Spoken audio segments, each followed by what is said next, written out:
Oh my gosh, it has been a stretch, 3 days. Please go to the bluemarbleweek.space website for recordings of all of our days and for more information about upcoming events.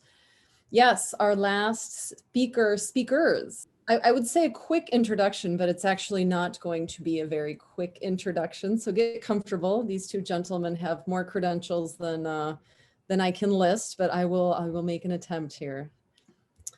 All right. Peter Garretson and Paul Jaffe are here to break down the current and future landscape of space-based solar power. Peter Garretson, a senior fellow in defense studies at the American Foreign Policy Council, is an independent strategy consultant who focuses on space and defense. He previously was the director of the Space Horizons Task Force at the U.S. Air Force, Air Command, and Staff College.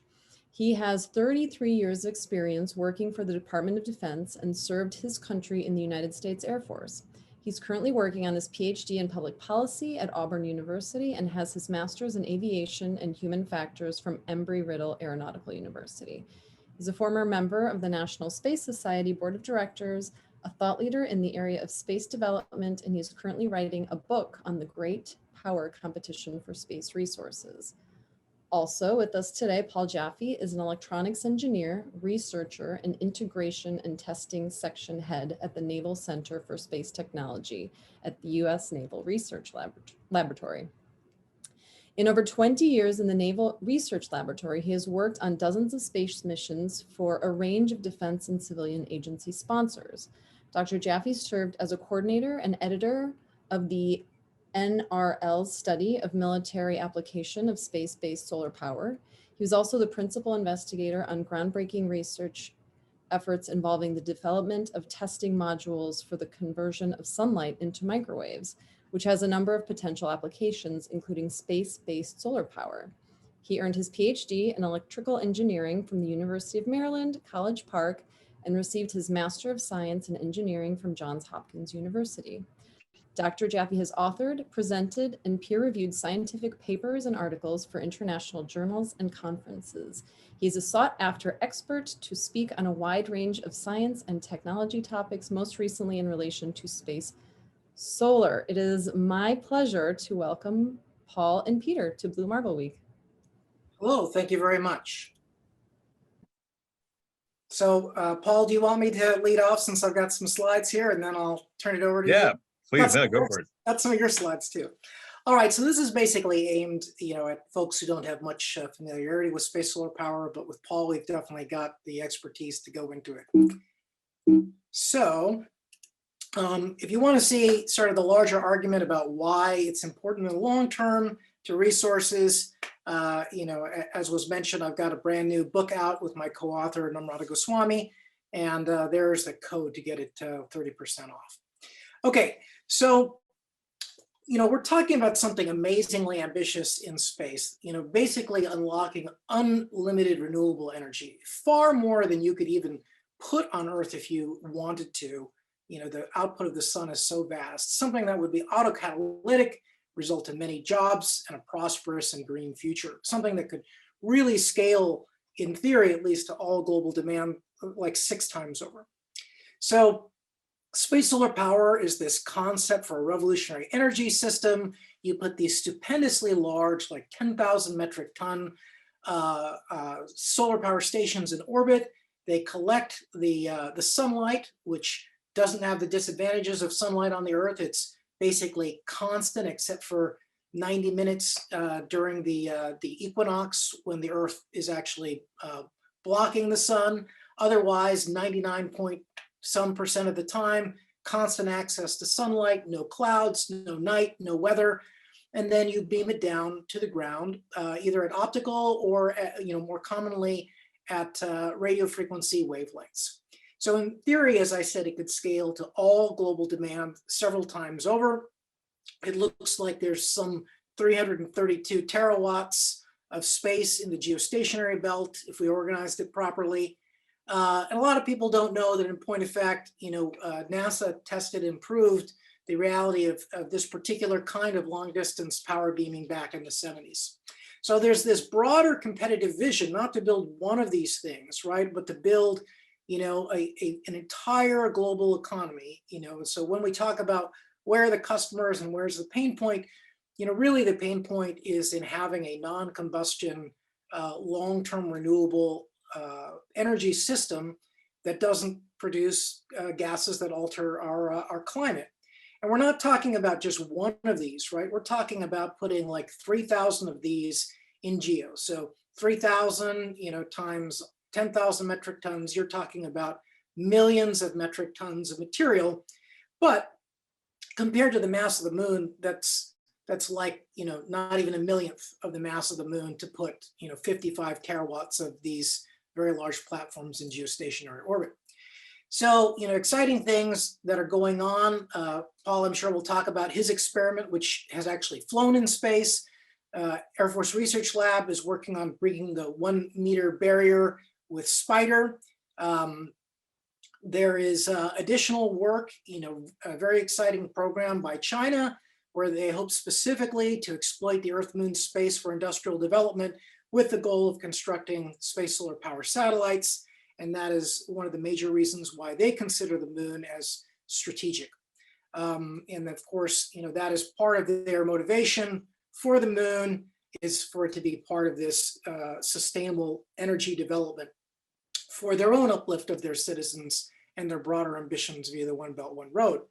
And of course, they have a developed plan of how they want to get there, and they have potential plans for their satellites. And they are in the process of building facilities, major ground testing facilities of how they want to do it, as well as a stepwise progression.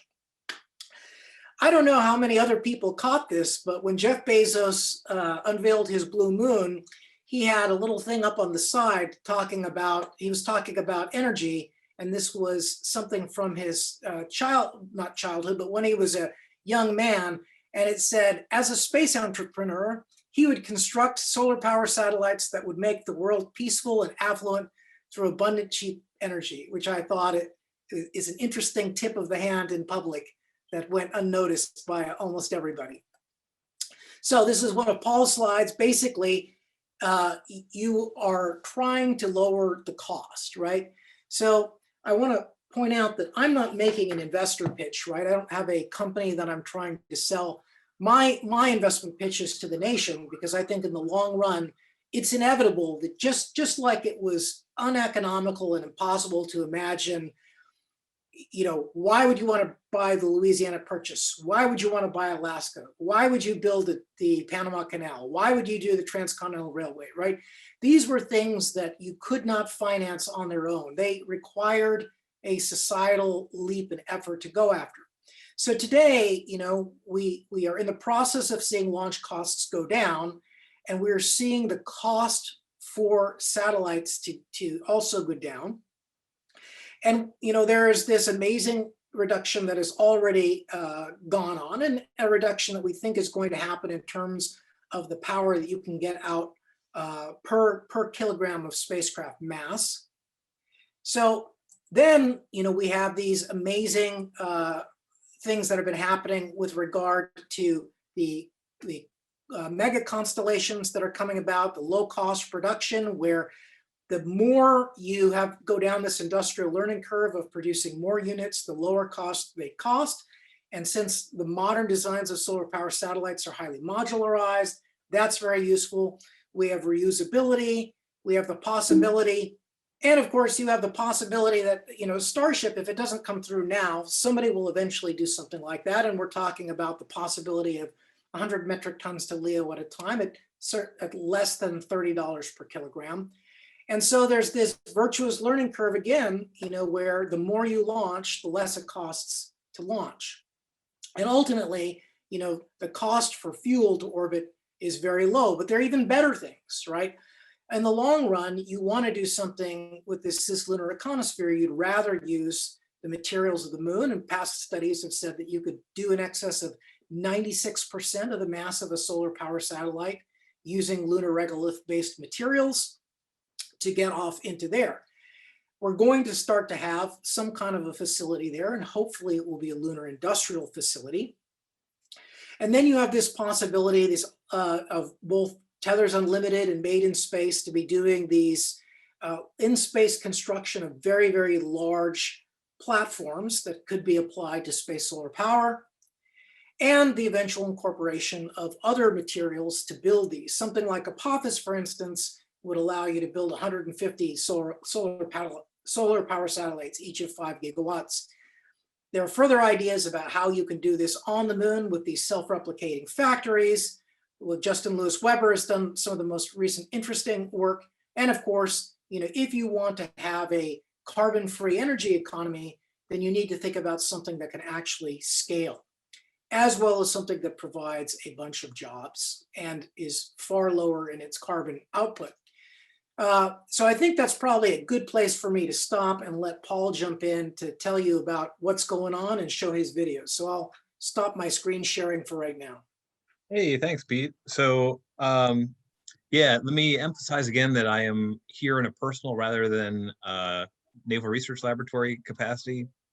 That said, I have been involved in solar power satellites, oh gosh, for over 10 years now, I guess. It's been, time goes quick. I'll mention also that Pete and I both were authors for a publicly released report that came out last year that delves into some detail on some of the opportunities that he outlined, as well as the challenges in terms of both the economics and the technical ones, the TRLs that still need to be raised and the mass production that still needs to be stood up.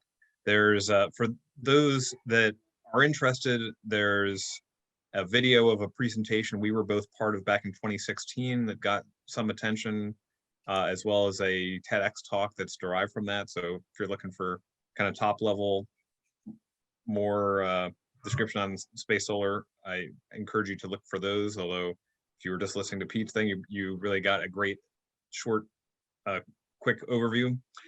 As Pete mentioned, we have been fortunate in 2020 to see progress on a lot of fronts. So the press reports, even just like in the last month or so, from studies that have been happening at the European Space Agency and in the UK, have shown that there's a lot of attention for space solar. And I know historically it's been a bit cyclic, right? So like in the Department of, or the 1970s, the Department of Energy and NASA took some time to look at this, and then it kind of faded a little bit, or it was sort of a lower activity area.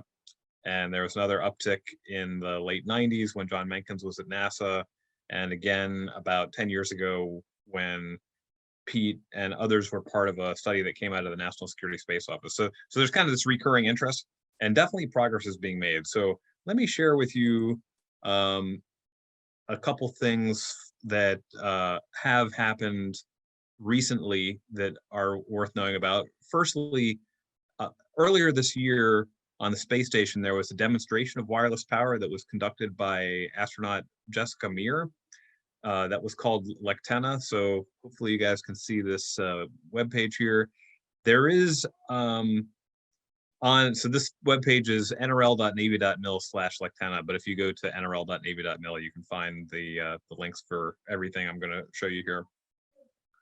This video is a couple minutes, and it shows astronaut Jessica Meir on the space station using a very simple, actually I have one here myself on the desk here. I don't know if you guys will be able to see that or not, but it's basically like a light emitting diode and a fairly commonly available diode that you can buy from DigiKey or a range of places. And you can actually demonstrate for yourself like how wireless power works for microwaves. And it basically just takes energy that you would have from Wi-Fi or something like that, and it makes it visible by lighting the LED. So looks like a number of folks on the call have their own. So you can make it yourself. It's been demonstrated in space. There's Pete's. So, all right, everybody hold up at the same time.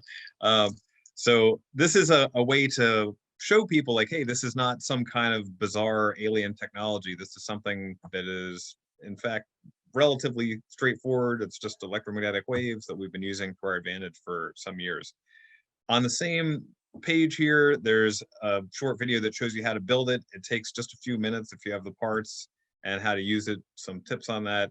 And there is actually right now a competition. And if you send in a picture or a video of one that you made the folks at NRL will send you some swag. I think it's like a patch maybe and some other stuff. So it's great. It's a great STEM demo for folks that might be interested in this, and kids really love it because you don't expect an LED that's not connected to anything to just start lighting up. So when you see that, it's kind of a magical sort of moment. So let me see if I can play this video. Let me know if the audio is not coming through, because I've seen that I've had trouble with this before. So let me try this. Well, I tell you what, rather than spend some time on that, so this video shows a tabletop demo that we made that uses the Lectena, and it has like a lamp and a solar panel and a Wi-Fi transmitter. So these are the same elements that you would expect for a solar power satellite. And then we have an array of these Lectenas. So it's like a fully functional solar power satellite system that fits on a desktop, and that it's pretty easy to build, actually. I have students that have built these on numerous occasions. It's pretty straightforward, but it gives you a way, again, to kind of see how this would work. And here, this is a portion of the video that shows the Wi-Fi transmissions from a phone actually lighting up one of these Lectenas. So that's something to be aware of, something that you can get easily engaged in, even if you're not an engineer, if you don't have any technical background. Very easy, just takes a little bit of time to get the parts and twist them together. You don't even need to solder or anything. So very accessible. So that's one thing. And then Pete made reference to an experiment that launched earlier this year on the X-37B space plane. This is called PRAM. And this is the first instance of an orbital test of a prototype for solar power satellites. So what you see here does the conversion that Pete talked about. It's got solar panels. These dark square or shapes you see on here are the solar cells. Quick fun fact, you can often make a good rough order estimate about how efficient a solar cell is by how dark it looks. And it makes sense if you think about it for a second, because if it looks black, that means that not a lot of the light is being reflected. So the energy is going into something. Whereas if it's a lighter colored solar cell, usually it won't be as efficient, because it means that light is either being reflected off of it or is passing through it rather than being converted. So kind of fun fact there. These solar cells are different than the ones that you might have at home on your roof, because they are designed to take best advantage of the solar spectrum that exists in space. So if you're on the Earth and you look briefly at the sun, you'll see it looks a little bit yellowish. If you're in space and you look briefly at the sun, it will look more whitish, because the blue parts of the spectrum on Earth get scattered by the atmosphere. That's why the sky is blue, Rayleigh scattering, some of you guys might know. But in space, you don't have that. So not only is the sun more intense, but the spectral content is different. So the solar cells that satellites use take advantage of that, because there's a whole another section of the spectrum that is available for conversion. So we've got the solar cells on top, electronics in the middle, just like that little tabletop demo that I showed you in another video, and then an antenna on the bottom. So this converts the sunlight to the microwaves for transmission to the Earth. And this did launch in May. There's another video that is worth watching on the NRL YouTube channel that goes into a little bit more detail. And that is in space, that is operating successfully. There's going to be a paper that's going to come out next month in the inaugural issue of the IEEE Journal of Microwaves, which you can actually, I think, even request a free paper copy of that at the IEEE website if you want to get that issue. They sometimes do that for when they start out the journals. And you can take a look at that. It's going to be quite an extensive article. There's a number of prominent co-authors from the space, solar, and wireless power transmission communities, including Professor Naoki Shinohara from Kyoto University in Japan, who's actually written 3 books on wireless power transmission. So something to keep an eye out for. And that does have also early results from PRAM. And then the last thing I'll mention is laser transmission. So microwaves, not the only part of the spectrum that you could use for solar power satellites. You could definitely use lasers in many situations. Each modality has advantages and disadvantages. The nice thing about microwaves is they go great through clouds and rain. And the disadvantage of them is that they require these really big antennas. For laser, you don't go through cloud and rain as well, but you can make the transmit and receive apertures considerably smaller. So we did a demo last year, twice, once in Seattle and once in the Washington, D.C. area. And although this picture shows you a laser beam, if you were there, you would not actually see it because this is in the infrared. And this shot was taken with an infrared sensitive camera. But basically what we did is we sent from this transmitter over a distance of about 300 or so meters to, I guess I don't have a picture of the receiver there. You'll have to watch the video. But over a distance of greater than 300 meters, we sent more than 400 watts for many hours. And the big novel thing about this is that the system was designed so that people can walk around it and you don't have to wear laser safety eyewear. If something approaches the beam shuts off automatically. And then once the way is clear, it reestablishes. So this is a real big step forward for safety for power beaming. People who have heard me speak before know that I really hammer on this sort of tension between safety and utility for power density. If you have a given area, you can put some amount of energy in it. And if it's not a large amount of energy, you have to wonder like, well, is it worth it? Can I actually power anything with this? But if you put too much into it, then people start to get nervous that it's going to hurt something or that it could be a weapon. So there's a balance there. But the way around that conundrum is to have like a virtual enclosure for the power beam itself. And that's exactly what was done for this particular demo. So I encourage you guys to look at those videos all on the NRL YouTube channel. And I guess I'll leave it there because I imagine that people may have questions for Pete and me. So thanks for listening. Gentlemen, thank you. That was kind of mind-boggling.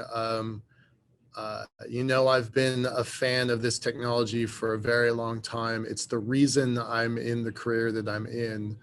Paul, I was kind of surprised that last slide or that last webpage that you had up. The guy that was quoted in that article, Tom Nugent, used to work for me. He was actually the guy I referenced earlier as our resident curmudgeon, our 51% space elevator guy. Amazing guy. So I had no idea he was doing the work that he was doing. So that's really cool. I'm going to follow up about that. First of all, I want to stress that this is here and now technology. You're building the first building blocks of these systems, right? Yeah, so definitely a key thing that has to happen is we need to see, I think, some greater maturity of these building block technologies, as I think you accurately characterize them, right? So like people who have read the literature and are familiar with the history know that things have been done. Like it's important to point out that not to diminish what we did last year with the laser power beaming demonstration or what happened with PRAM, but if you go back to 1975, like Raytheon and NASA JPL and Bill Brown and Dick Dickinson transmitted like 34 kilowatts of electricity over a mile. But to sort of quote, I'm going to mangle this quote, but actually I got it from your book, Pete. Elon Musk likes to point out that technology advancement is not inevitable, right? Like you can look and you'd be like, the Romans don't know how to build giant stone aqueducts anymore. If we were asked to like build another Saturn V, like we would not have one next year, right? Assuming we would have one at all. Of course, aside from the fact that like it would not make sense to exactly do that. But same with this demo that I mentioned in 1975, like if we wanted to try to do that again right now, like the fact is the people with the expertise for that are not around anymore. So that expertise needs to be replenished. And that happens by building prototypes today and by maturing the technology today. And that is still not, I think, at the level required to make really meaningful progress. There's a lot of unknowns to be resolved. And in the report I mentioned at the outset that Pete and I were responsible for, we delve pretty deeply into that. And I feel like we give it a pretty clear-eyed view, right? So like one of the challenges I think for space solar from a sort of sociological standpoint maybe is that there are folks who are like dead set against it. And then they also have folks who believe it's like the salvation of humanity. Right. And like so many things, like the truth is probably somewhere in the middle, right? But there's a lot of unanswered questions right now. And the only way you're going to answer those questions is by trying to develop some hardware and have that guided by analysis and having empirical metrics for things. So that's the thing that needs to happen now. And that's what you're seeing happening in some capacity in different parts of the world. Pete mentioned China, which actually on my shelf near Pete's book is a book that was published this summer in China, very comprehensive about solar power satellites. So they appear to be serious in pursuing this. And in my personal opinion, again, unofficial capacity here, it makes a lot of sense for us to pursue these and to answer those questions and to see where the challenges are and figure out like what makes sense to do. So that brings us to a perfect segue, and we only have 2 minutes left. The very first two questions in the chat really reference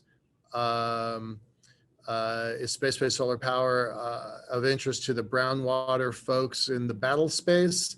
And then the second question immediately after that is really about weaponization. So just speak briefly to the weaponization topic. I will say that in 3 months, we're going to have another one of these meetings that's really focused on tactical decisions in space. So we're going to be bringing y'all back for that, but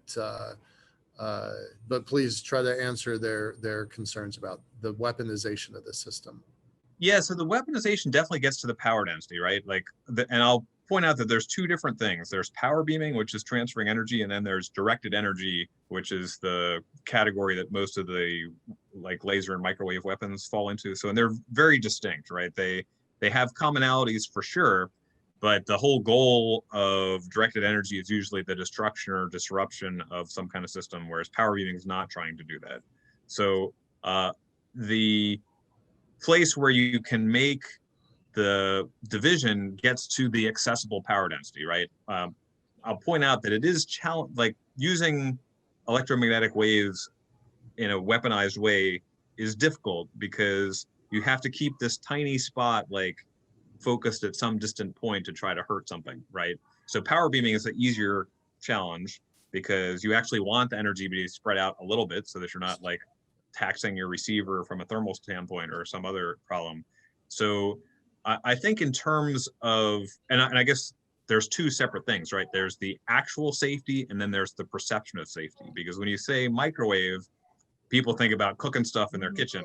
And if you say laser, they think about like sharks with laser beams, right? Right. So I know there's probably a lot that can be done with how you describe it. Like everyone always talks about how language is so key and getting public acceptance for things. I don't really feel like that's been done to the extent that might be required for something like power beaming or space solar. We have enough challenges on the technical side without having to look closely at that. But it's going to have to be addressed.